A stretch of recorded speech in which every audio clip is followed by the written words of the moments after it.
And that brings us to the final habit on Jim Rohn's list, and it's a powerful one: the people you surround yourself with. Ah, this is such a crucial one. I've always believed that we become like the people we spend the most time with. Jim Rohn famously said, "You are the average of the 5 people you spend the most time with." This highlights the profound impact our environment has on our thoughts, beliefs, and behaviors. I've definitely experienced this firsthand. When I'm surrounded by positive, supportive people who are passionate about their lives, I feel more energized, motivated, and inspired to pursue my own goals. But when I'm around negative, cynical people who are constantly complaining, it's like a drain on my energy. It's like you're absorbing their energy, whether you realize it or not. And that can have a ripple effect on your own outlook, your mood, and even your behavior. It's like that saying, you can't soar with eagles if you're hanging out with turkeys. Exactly. And, it's not about judging people or cutting everyone out of your life who doesn't fit into a certain mold. It's about being intentional about who you spend the most time with and making sure that those relationships are nourishing and supportive.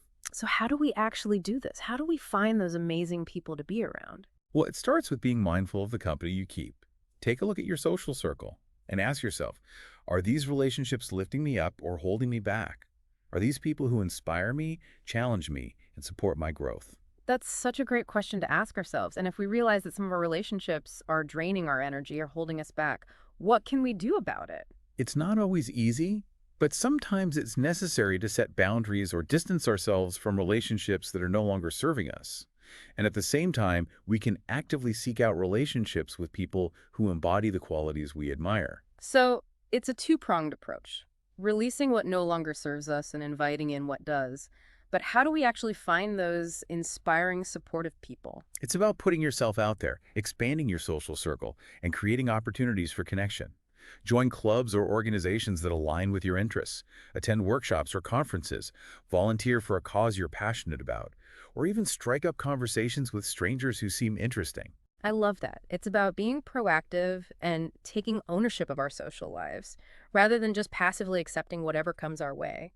And, it's not just about what we can gain from these relationships either, it's about what we can contribute. Absolutely. Be the kind of friend you'd want to have. Be supportive, encouraging, and a positive force in the lives of others. That's such a great reminder. The more we give, the more we receive.